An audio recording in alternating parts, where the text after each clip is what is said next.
ಧರ್ಮಸ್ಥಳದ ತಲೆಬುರುಡೆ ಕೇಸ್ಗೆ ಮತ್ತೊಂದು ಟ್ವಿಸ್ಟ್ ಸಿಕ್ಕಿದೆ. ತಲೆಬುರುಡೆ ಹಿಡಿದು ದೆಹಲಿಗೆ ತೆರಳಿದ ಬುರುಡೆ ಟೀಮ್ ಚೆನ್ನೈನ ಮೂಲಕ ಸುಪ್ರೀಂ ಕೋರ್ಟ್ಗೆ ಪಿಐಎಲ್ ಸಲ್ಲಿಸಿದೆ. ಅರ್ಜಿಯಲ್ಲಿ 1995ರಿಂದ 2004ರವರೆಗೆ ತನಿಖೆಗೆ ಕೋರಲಾಗಿತ್ತು. ಆದರೆ ಎಫ್ಐಆರ್ ಇಲ್ಲದೆ ಯಾವುದೇ ಕ್ರಮ ಕೈಗೊಳ್ಳದೆ ಸಲ್ಲಿಸಿದ ಪಿಐಎಲ್ ಅನ್ನ ವಿಳಂಬ ಮತ್ತು ಲೋಪದ ಕಾರಣ ನೀಡಿ ವಜಾಗೊಳಿಸಿದ ಸುಪ್ರೀಂ ಕೋರ್ಟ್ ಚೆನ್ನೈಯ ಹಿಂದಿದ್ದ ಟೀಮ್ಗೆ ತಪರಾಕಿ ಹಾಕಿತ್ತು. ಪ್ರತಿವಾದಿಗಳ ವಿರುದ್ಧ ಯಾವುದೇ ಮನವಿ ಇಲ್ಲದೆ ಪಿಐಎಲ್ ಸಲ್ಲಿಸಲಾಗಿದೆ. ಇಂಥ ಪಿಐಎಲ್ ದಾಖಲಿಸಿರೋದೇ ನಿಷ್ಫಲ ಅಂತ ಸುಪ್ರೀಂ ಕೋರ್ಟ್ ಹೇಳಿತ್ತು. ಅಲ್ಲದೆ ಇದು ಪಬ್ಲಿಕ್ ಇಂಟ್ರೆಸ್ಟ್ ಲಿಟಿಗೇಷನ್ ಅಲ್ಲ, publicity interest litigation, paisa interest litigation, private interest litigation, political interest litigation ಅಂತ ನ್ಯಾಯಮೂರ್ತಿ ಬಿ.ವಿ. ನಾಗರತ್ನ, ನ್ಯಾಯಮೂರ್ತಿ ಸತೀಶ್ ಚಂದ್ರ ಶರ್ಮಾ ಅವರಿದ್ದ ಪೀಠ ಕರೆದಿತ್ತು. ಆದರೆ ಈ ಮಾಹಿತಿಯನ್ನೇ ಮುಚ್ಚಿಟ್ಟಿದ್ದ ಟೀಮ್ ತನಿಖೆ ಮಾಡುವಂತೆ ರಾಜ್ಯ ಸರ್ಕಾರಕ್ಕೆ ಮನವಿ ಮಾಡಿತ್ತು ಅನ್ನೋದು ಗೊತ್ತಾಗಿದೆ. ಧರ್ಮಸ್ಥಳ ಬುರುಡೆ ಗ್ಯಾಂಗ್ ಪಿಐಎಲ್ ಬಗ್ಗೆ ಸುಪ್ರೀಂ ಕೋರ್ಟ್ ತಪರಾಕಿ ಬಗ್ಗೆ ಪ್ರತಿಕ್ರಿಯಿಸಿರುವ ಡಿಸಿಎಂ ಡಿಕೆ ಶಿವಕುಮಾರ್, ಈ ವಿಚಾರ ನಮಗೆ ತಡವಾಗಿ ಗೊತ್ತಾಗಿದೆ, ಆದರೆ ಈ ಬಗ್ಗೆ ನಮಗೆ ಅರಿವಿದೆ ಎಂದಿದ್ದಾರೆ. ಕೂಡ ಸರ್ಕಾರಕ್ಕೆ ಲೇಟಾಗಿ ನಮಗೆ ಗೊತ್ತಾಗಿದೆ. ಬಟ್ ಅದು ಬೇರೆ ವಿಚಾರ. ಅದು ಅವ್ರು ಏನೋ ಆದೇಶದ್ದೇನೋ ನೀವು ಅಲ್ಲೇ ಹೋಗಿ ಅಂತ ಕಳಿಸಿದ್ದಾರೆ. ಅದು ಕೂಡ ನಮಗೆ ಅರಿವಿದೆ. ಇನ್ನು ಈ ವಿಚಾರವಾಗಿ ನನಗೆ ಮಾಹಿತಿ ಇಲ್ಲ, ತಿಳ್ಕೊಂಡು ಮಾತನಾಡ್ತೇನೆ ಅಂತ ಗೃಹ ಸಚಿವ ಡಾಕ್ಟರ್ ಜಿ ಪರಮೇಶ್ವರ್ ಹೇಳಿದ್ದಾರೆ. ಗೊತ್ತಿಲ್ಲಪ್ಪ, ತಿಳ್ಕೊಂಡಲ್ವಾ ಹೇಳ್ಬೇಕು ನಾನು, ನೀವು ಬಂದು ಹೇಳ್ಬಿಟ್ರೆ ಈ ಬೆಳವಣಿಗೆಗಳ ನಡುವೆ ಧರ್ಮಸ್ಥಳದಲ್ಲಿ ಶವ ಹೂತು ಹಾಕಿದ್ದ ಕೇಸಿನ ತನಿಖೆ ಪ್ರಗತಿಯ ಹಂತದಲ್ಲಿದೆ. ಹೀಗಾಗಿ ಎಸ್ಐಟಿ ತನಿಖೆ ಮುಂದುವರಿಸಲು ಸರ್ಕಾರ ಒಲವು ತೋರಿದೆ. ಗೃಹ ಸಚಿವ ಡಾಕ್ಟರ್ ಜಿ ಪರಮೇಶ್ವರ್ ಭೇಟಿ ಮಾಡಿದ ಎಸ್ಐಟಿ ಮುಖ್ಯಸ್ಥ ಪ್ರಣವ್ ಮಹಾಂತಿಗೆ ತನಿಖೆಯನ್ನ ಚುರುಕುಗೊಳಿಸುವಂತೆ ಸೂಚನೆ ನೀಡಲಾಗಿದೆ. ಷಡ್ಯಂತ್ರದ ಹಿಂದೆ ಇರುವವರನ್ನ ಪತ್ತೆ ಹಚ್ಚುವಂತೆಯೂ ಹೇಳಿದೆ. ಈ ಮಧ್ಯೆ ಸಿಐಡಿ ಮುಖ್ಯಸ್ಥರ ಹುದ್ದೆಗೆ ನೇಮಕಕ್ಕೆ ಸರ್ಕಾರ ತಯಾರಿ ನಡೆಸಿದೆ. ಎಸ್ಐಟಿ ಮುಖ್ಯಸ್ಥ ಪ್ರಣವ್ ಮಹಾಂತಿ ನೇಮಕಕ್ಕೆ ಸರ್ಕಾರ ಒಲವು ತೋರಿದೆ ಎನ್ನಲಾಗಿದೆ. ಧರ್ಮಸ್ಥಳದಲ್ಲಿ ಶವ ಹೂತಿದ್ದಾಗಿ ಹೇಳಿದ್ದ ಚಿನ್ನಯ್ಯನನ್ನ ಗುರುವಾರವೂ ಸಹ ದಕ್ಷಿಣ ಕನ್ನಡ ಜಿಲ್ಲೆ ಬೆಳ್ತಂಗಡಿ ಕೋರ್ಟ್ಗೆ ಹಾಜರುಪಡಿಸಲಾಗಿತ್ತು. ಈ ವೇಳೆ ಚಿನ್ನಯ್ಯ ಬಿಎನ್ಎಸ್ 183ರ ಅಡಿ ಹೇಳಿಕೆಯನ್ನ ದಾಖಲಿಸಿದ್ದಾನೆ. ಮುಚ್ಚಿದ ಕೋಣೆಯಲ್ಲಿ ಕ್ಯಾಮೆರಾ ಮುಂದೆ ಸುದೀರ್ಘವಾದ ಹೇಳಿಕೆಯನ್ನ ದಾಖಲಿಸಿದ್ದಾನೆ. ಗುರುವಾರ ಹೇಳಿಕೆ ಸಂಪೂರ್ಣವಾಗಿ ಮುಗಿಯದ ಹಿನ್ನೆಲೆ ಸೆಪ್ಟೆಂಬರ್ 27ಕ್ಕೆ ಹಾಜರುಪಡಿಸಿ ಉಳಿದ ಹೇಳಿಕೆಯನ್ನ ದಾಖಲು ಮಾಡಲು ಕೋರ್ಟ್ ಆದೇಶಿಸಿದೆ. ಇತ್ತ ಮಹೇಶ್ ಶೆಟ್ಟಿ ತಿಮರೋಡಿ ಗುರುವಾರವೂ ವಿಚಾರಣೆಗೆ ಗೈರಾಗಿದ್ದಾರೆ. ಅಕ್ರಮ ಶಸ್ತ್ರಾಸ್ತ್ರವನ್ನ ಹೊಂದಿದ್ದ ಪ್ರಕರಣದಲ್ಲಿ ತಿಮರೋಡಿ ಗುರುವಾರ ಬೆಳ್ತಂಗಡಿ ಠಾಣೆಗೆ ಹಾಜರಾಗಬೇಕಿತ್ತು. ತಿಮರೋಡಿ ಗೈರಾದ ಹಿನ್ನೆಲೆ ಬೆಳ್ತಂಗಡಿ ಪೊಲೀಸರು ಶುಕ್ರವಾರ ಮತ್ತೆ ನೋಟಿಸ್ ನೀಡಲಿದ್ದಾರೆ. ಧರ್ಮಸ್ಥಳದ ಬಂಗ್ಲೆಗುಡ್ಡದಲ್ಲಿ ಎಸ್ಐಟಿ ಶೋಧದ ವೇಳೆ 7 ಬುರುಡೆ ಪತ್ತೆಯಾಗಿತ್ತು. ಈ ವೇಳೆ ಆದಿಶೇಷ ನಾರಾಯಣ ಎಂಬುವರ ಡಿಎಲ್ ಪತ್ತೆಯಾಗಿತ್ತು.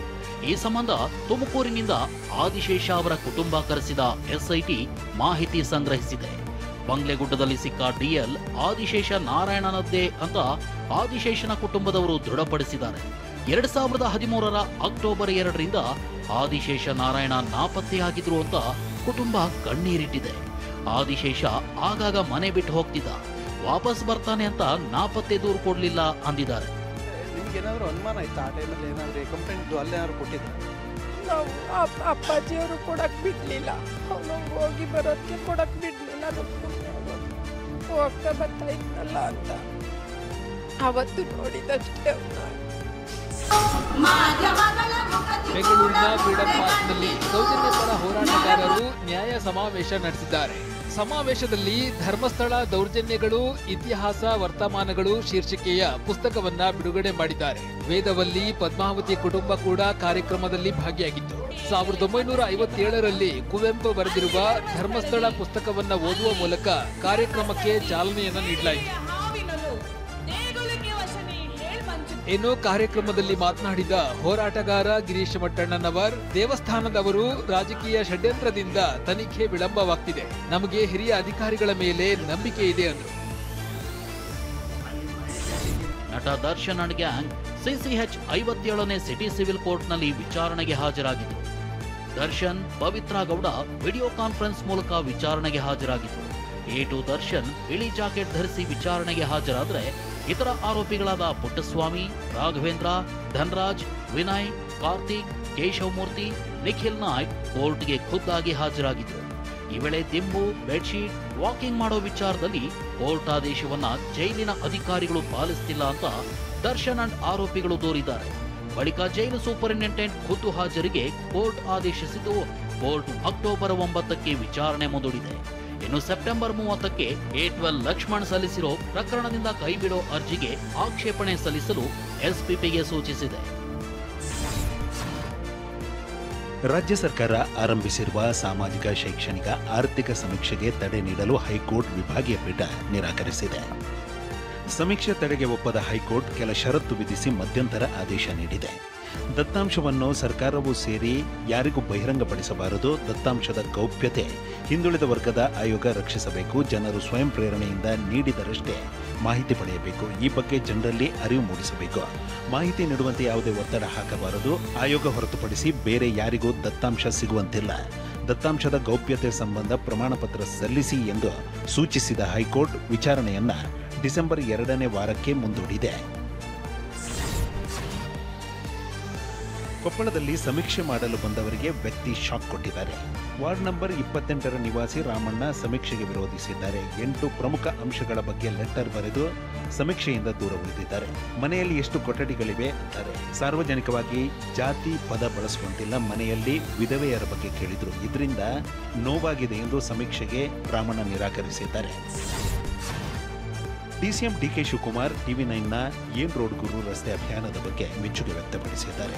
ಸರ್ಕಾರವನ್ನ ಎಚ್ಚರಿಸುವ ಕೆಲಸ ಮಾಡಿದ್ದೀರಿ, ಸಂತೋಷ ಎಂದಿದ್ದಾರೆ. ಇದೇ ವೇಳೆ ಬಿಜೆಪಿ ವಿರುದ್ಧ ಡಿಸಿಎಂ ವಾಗ್ದಾಳಿ ನಡೆಸಿದ್ದಾರೆ. ಬಿಜೆಪಿ ಅವರ ಕಾಲದ ಗುಂಡಿ ನಾವು ಮುಚ್ಚುತ್ತಿದ್ದೇವೆ, ಅವರು ಟೀಕೆ ಮಾಡಲಿ, ತಿದ್ದಿಕೊಳ್ಳೋಣ ಎಂದಿದ್ದಾರೆ. ಬಿಜೆಪಿ ಮುಚ್ಚಾ ಇಲ್ಲ, ಅವರೇ ಅವ್ರ ಕಾಲದಲ್ಲಿ ಆಗಿದ್ದಂತ ಗುಂಡಿಗಳನ್ನ ನಾವು ಮುಚ್ಚುವಂತ ಕೆಲಸ ಮಾಡ್ತಾ ಇದ್ದೀವಿ. ಮತ್ತೊಂದೆಡೆ ಬಿಜೆಪಿ ನಾಯಕರು ರಸ್ತೆ ಗುಂಡಿ ಮುಚ್ಚಿದ ವಿಚಾರಕ್ಕೆ ಸಿಎಂ ಸಿದ್ದರಾಮಯ್ಯ ಟಾಂಗ್ ಕೊಟ್ಟಿದ್ದಾರೆ. ಪಾಪ ಅವರ ಸರ್ಕಾರ ಇದ್ದಾಗ ಮುಚ್ಚಲಿಲ್ಲ, ಈಗ ನಾವು ಮುಚ್ಚುತ್ತಿದ್ದೇವೆ ಎಂದು ಚಾಟಿ ಬೀಸಿದ್ದಾರೆ. ಪಾಪ ಸರ್ಕಾರ ಇದ್ದಾಗ ಮುಚ್ಚಲಿಲ್ಲ, ಈಗಲೂ ಮುಚ್ತಾ ಇದ್ದಾರೆ.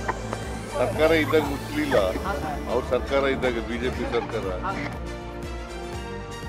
ಟಾಲಿವುಡ್ ನಟ ಮತ್ತು ಆಂಧ್ರದ ಡಿಸಿಎಂ ಪವನ್ ಕಲ್ಯಾಣ್ ಅಭಿನಯದ ಓಜಿ ಸಿನಿಮಾ ಬಿಡುಗಡೆಯಾಗಿದ್ದು, ವಿವಿಧೆಡೆ ಪವನ್ ಕಲ್ಯಾಣ್ ಅಭಿಮಾನಿಗಳು ದಾಂಧಲೆ ನಡೆಸಿದ್ದಾರೆ. ಕೋಲಾರದ ಮುಳಬಾಗಿಲಿನ ವರದರಾಜ ಚಿತ್ರಮಂದಿರದಲ್ಲಿ ಫ್ಯಾನ್ ಶೋ ರದ್ದಾಗಿದ್ದರಿಂದ ಅಭಿಮಾನಿಗಳು ಕುರ್ಚಿ, ಕಿಟಕಿ ಗಾಜು ಒಡೆದು ದಾಂಧಲೆ ಮಾಡಿದ್ದಾರೆ. ಇತ್ತ ಬೆಂಗಳೂರು ಮಡಿವಾಳದ ಸಂಧ್ಯಾ ಥಿಯೇಟರ್ ಬಳಿ ತಲ್ವಾರ್ ಹಿಡಿದು ಡ್ಯಾನ್ಸ್ ಮಾಡಿದ್ದಾರೆ. ತಕ್ಷಣ ಸ್ಥಳಕ್ಕೆ ಮಡಿವಾಳ ಪೊಲೀಸರು ಬಂದು ಪರಿಶೀಲಿಸಿದ್ದು ಪ್ಲಾಸ್ಟಿಕ್ ತಲ್ವಾರ್ ಅಂತ ಗೊತ್ತಾಗಿದೆ. ಇನ್ನು ಥಿಯೇಟರ್ ಬಳಿ ಅನುಮತಿ ಇಲ್ಲದೆ ಡಿಜೆ ಬಳಸಿ ಲಾಂಗ್ ಡ್ರ್ಯಾಗರ್ ಜಲಪಿಸಿದ್ದು, ಇದನ್ನ ಕನ್ನಡ ಪರ ಹೋರಾಟಗಾರರು ತಡೆದಿದ್ದಾರೆ. ನೂರಾರು ಸಂಖ್ಯೆಯಲ್ಲಿ ಸೇರಿರೋ ಜನರ ಗುಂಪು, ತಳ್ಳಾಟ, ವಾಗ್ಯುದ್ಧ. ದಾವಣಗೆರೆಯಲ್ಲಿರೋ ಕಾರ್ಲ್ ಮಾರ್ಕ್ಸ್ ನಗರದಲ್ಲಿ ಕಂಡುಬಂದ ಸನ್ನಿವೇಶ ಇದು. ಐ ಲವ್ ಯು ಮೊಹಮ್ಮದ್ ಅನ್ನೋ ಹೆಸರಿನ ಫ್ಲೆಕ್ಸ್ ಕಾರ್ಲ್ ಮಾರ್ಕ್ಸ್ ನಗರದಲ್ಲಿ ಕಟ್ಟಲಾಗಿತ್ತು. ಆದ್ರೆ ಈ ಫ್ಲೆಕ್ಸ್ ತೆಗೆದುಹಾಕುವಂತೆ ಅನ್ಯ ಕೋಮಿನವರಿಗೆ ಹಿಂದೂ ಕುಟುಂಬ ಮನವಿ ಮಾಡಿತ್ತು. ಆದ್ರೆ ಇದಕ್ಕೆ ಅನ್ಯ ಕೋಮಿನ ಗುಂಪು ಒಪ್ಪಿಲ್ಲ. ಇದೇ ಕಾರಣಕ್ಕೆ ಗಲಾಟೆ ಶುರುವಾಗಿದೆ. ಕೆಲ ಹೊತ್ತಿನ ಬಳಿಕ ಈ ಫ್ಲೆಕ್ಸ್ಗೆ ಬ್ಲೇಡ್ ಹಾಕಿ ಹರಿಯಲಾಗಿದೆ ಅಂತ ಸೋಷಿಯಲ್ ಮೀಡಿಯಾದಲ್ಲಿ ಕೆಲ ಕಿಡಿಗೇಡಿಗಳು ಸುಳ್ಳು ಹರಿಬಿಟ್ಟಿದ್ರು.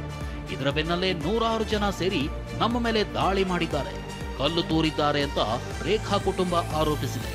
ಘರ್ಷಣೆ ಶುರುವಾದ ತಕ್ಷಣ ಸ್ಥಳಕ್ಕೆ ಪೊಲೀಸರಾಗಮಿಸಿದ್ದು ಪರಿಸ್ಥಿತಿ ನಿಯಂತ್ರಿಸಿದ್ದಾರೆ. ಗಲಾಟೆಗೆ ಕಾರಣವಾದ ಬ್ಯಾನರ್ ಬಿಚ್ಚಿಸಿದ್ದಾರೆ. ಗಲಾಟೆಯಲ್ಲಿ 4 ಗಾಯ ಮತ್ತು ವಾಹನ ಜಖಂಗೊಂಡಿದ್ದು, 2 ಕೋಮಿನ 107 ಜನರ ವಿರುದ್ಧ ಎಫ್ಐಆರ್ ದಾಖಲಾಗಿದೆ. ಶೃಂಗೇರಿ ಶಾರದಾ ಪೀಠದ ದೆಹಲಿ ಶಾಖೆ Shri Sharada institute of Indian management ನಿರ್ದೇಶಕ ಚೈತನ್ಯಾನಂದ ಸರಸ್ವತಿ ಸ್ವಾಮೀಜಿ ವಿರುದ್ಧ ಲೈಂಗಿಕ ದೌರ್ಜನ್ಯ ಆರೋಪಕ್ಕೆ ಬಹುದೊಡ್ಡ ತಿರುವು ಸಿಕ್ಕಿದೆ. ಆಗಸ್ಟ್ 1ರಂದು ವಾಯುಪಡೆ ಪ್ರಧಾನ ಕಚೇರಿ ಪ್ರಕರಣದ ಸಂಬಂಧ ನೀಡಿರುವ ದೂರು ಹೊಸ ತಿರುವು ನೀಡಿದೆ.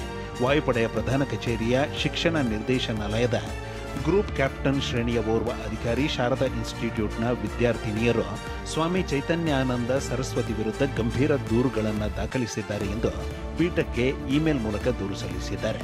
ಪೀಠ ತಕ್ಷಣವೇ ವಾಯುಪಡೆಯ ಪ್ರಧಾನ ಕಚೇರಿಗೆ ಪ್ರತಿಕ್ರಿಯೆ ನೀಡಿದ್ದು, ಆರೋಪಿ ವಿರುದ್ಧ ಈಗಾಗಲೇ ಎಫ್ಐಆರ್ ದಾಖಲಾಗಿದೆ ಎಂದು ಹೇಳಿದೆ. ಇನ್ನು ವಿಶೇಷ ಪೂಜೆ ನೆಪದಲ್ಲಿ ಬಿಎಂಡಬ್ಲ್ಯೂ ಕಾರ್ ಖರೀದಿಸಿ ಹರಿದ್ವಾರಕ್ಕೆ ವಿದ್ಯಾರ್ಥಿನಿಯರನ್ನ ಪ್ರವಾಸ ಕರೆದುಕೊಂಡು ಹೋಗಿರುವ ಸ್ವಾಮೀಜಿ ಅಲ್ಲಿಯೂ ಲೈಂಗಿಕ ಕಿರುಕುಳ ನೀಡಿದ್ದಾನೆ ಎನ್ನುವ ಆರೋಪ ಕೇಳಿಬಂದಿದೆ. ಈತನ ವಿರುದ್ಧ 2009 ಮತ್ತು 2016ರಲ್ಲಿಯೂ ಲೈಂಗಿಕ ಕಿರುಕುಳದ ಆರೋಪ ಕೇಳಿಬಂದಿತ್ತು. ಸ್ವಯಂ ಘೋಷಿತ ದೇವಮಾನವ ಚೈತನ್ಯಾನಂದ ಸರಸ್ವತಿ ತನ್ನನ್ನು ತಾನು ನಿರ್ವಹಣಾ ಗುರು, ಪ್ರಸಿದ್ಧ ಲೇಖಕ ಅಂತ ಬಿಂಬಿಸಿಕೊಂಡಿದ್ದ. ತನ್ನ ಪುಸ್ತಕಕ್ಕೆ ಸ್ಟೀವ್ ಜಾಬ್ಸ್ ಮುನ್ನುಡಿ ಬರೆದಿದ್ದಾರೆ ಅಂತ ಹೇಳಿಕೊಂಡಿದ್ದ. ವಂಚಕ ಸ್ವಾಮೀಜಿ ಚಿಕಾಗೋ ವಿಶ್ವವಿದ್ಯಾಲಯದ ಬೂತ್ ಸ್ಕೂಲ್ ಆಫ್ ಬಿಸಿನೆಸ್ನಿಂದ MBA ಮತ್ತು PhD ಪದವಿ ಪಡೆದಿದ್ದೇನೆ ಎಂದು ಹೇಳಿಕೊಂಡಿದ್ದ. ಪೋಸ್ಟ್ ಡಾಕ್ಟರೇಟ್ ಪದವಿಗಳು ಹಾಗೂ ಡಿಲೀಟ್ ಅನ್ನು ಪೂರ್ಣಗೊಳಿಸಿದ್ದು, ದೇಶ ವಿದೇಶಗಳ ವಿಶ್ವವಿದ್ಯಾಲಯಗಳಿಂದ 7 ಗೌರವ ಡಿಲೀಟ್ ಪದವಿ ಪಡೆದಿದ್ದೇನೆ ಎಂದು ಇವನೇ ಬರೆದ ಪುಸ್ತಕದಲ್ಲಿ ಅಚ್ಚೋಡಿಸಿದ್ದಾನೆ. ಬೆಂಗಳೂರಿನಲ್ಲಿ ದೈಹಿಕ ಶಿಕ್ಷಕನಿಂದ ಲೈಂಗಿಕ ದೌರ್ಜನ್ಯ ಪ್ರಕರಣದಲ್ಲಿ ಆರೋಪಿ ಮ್ಯಾಥ್ಯೂ ವಿರುದ್ಧ ಮಕ್ಕಳ ಆಯೋಗದಿಂದ ದೂರು ದಾಖಲಾಗಿದೆ. ಖಾಸಗಿ ಶಾಲೆಯ ಮಕ್ಕಳಿಗೆ ನಗ್ನ ವಿಡಿಯೋ ಕರೆ ಮಾಡಿದ್ದು ಕಂಡುಬಂದಿದೆ. ದೌರ್ಜನ್ಯ ಎಸಗಿದ್ದು ಕಂಡುಬಂದ್ರೆ ಮಕ್ಕಳ ಆಯೋಗದಲ್ಲಿ ಸ್ವಯಂ ಪ್ರೇರಿತ ದೂರನ್ನ ದಾಖಲಿಸಿ ಕ್ರಮ ಕೈಗೊಳ್ಳುತ್ತೇವೆ ಅಂತ ರಾಜ್ಯ ಮಕ್ಕಳ ಆಯೋಗದ ಸದಸ್ಯ ಶಶಿಧರ್ ಕೋಸುಂಬಿ ಮಾಹಿತಿ ನೀಡಿದರು. ಹಿರಿಯ ಸಾಹಿತಿ SL ಭೈರಪ್ಪನವರ ಅಂತ್ಯಕ್ರಿಯೆ ನಾಳೆ ಮೈಸೂರಿನಲ್ಲಿ ನಡೆಯಲಿದೆ.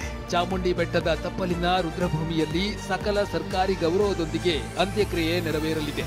ಇಂದು ಮೈಸೂರಿನ ಕಲಾಮಂದಿರದಲ್ಲಿ ಸರಸ್ವತಿ ಪುತ್ರ ಭೈರಪ್ಪನವರ ಪಾರ್ಥಿವ ಶರೀರದ ಅಂತಿಮ ದರ್ಶನಕ್ಕೆ ವ್ಯವಸ್ಥೆ ಮಾಡಲಾಗಿತ್ತು.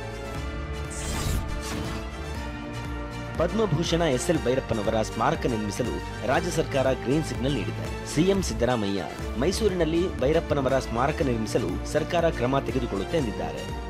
ಮೈಸೂರಿನಲ್ಲೇ ಸ್ಮಾರಕ ಮಾಡಲಿಕ್ಕೆ